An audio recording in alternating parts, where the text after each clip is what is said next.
আসসালামু আলাইকুম। আমার সম্মানিত প্রিয় দর্শক ও বন্ধুরা, যারা নিয়মিত আমার ভিডিও দেখেন তাদেরকে যারা মনের অন্তঃস্থল থেকে শুভেচ্ছা ও ভালোবাসা।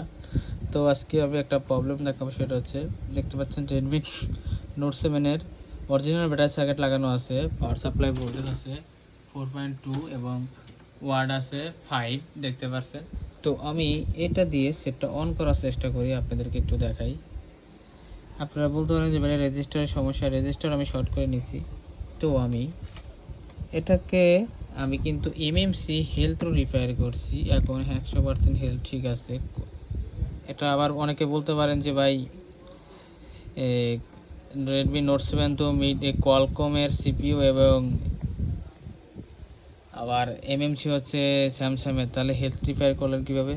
আগে বলে নিচ্ছি, আমার কাছে F64 বক্স আছে, দেখছেন এমআইইউ লোগো এসে চলে যায়। এটাকে আজকে আমি ফিক্সড করুম, সেটা হচ্ছে দেখালাম আগেই প্রবলেমটা। তো এখন আমি ব্যাটারি দিয়েও দেখাবো সেম কন্ডিশন আপনাদেরকে।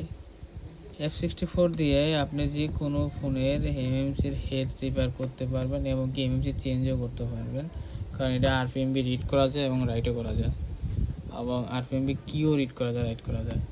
যার কারণে যে কোনো ফোনের এমএমসি চেঞ্জও করা যায় এবং রিপেয়ারও করা যায়।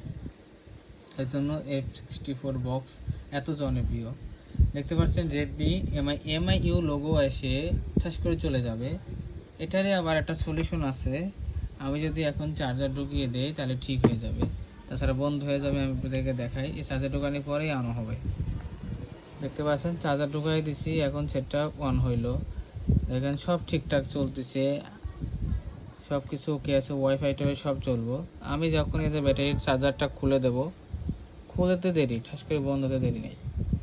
এখন যারা বড় বড় টেকনিশিয়ান আছেন তাদেরকে উদ্দেশ্য করে বলতেছি, অবশ্যই সলিউশনটা জেনে থাকলে জানাবেন। এটা আমার এখনও জানা নেই, কোনো প্রকার কোনো শর্ট নেই, সেটটা একদম থার্মাল ক্যামেরায় দেখলাম খুবই নর্মাল আছে। তো যাই হোক, এটা আমি অবশ্যই সমাধান করব, নেক্সট পার্ট অবশ্যই নিয়ে আসব। তার আগে দেখি যারা কাজ করছে নিতে পারবে তারা সলিউশন দিতে পারেন কিনা দেখি। আমি আজকে আপলোড করব ভিডিওটা, আপনাদের অপেক্ষায় থাকবো। অবশ্যই আমি যদি রেসপন্স পাই তাহলে পরে কাজ করব, আর যদি না পাই অবশ্যই আমি এই সলিউশনটা দেবো না, আমার সলিউশনটা আমি আপনাদের সাথে শেয়ার করব অবশ্যই। আল্লাহ হাফেজ, আজকের মতো বিদায় নিয়ে নিচ্ছি।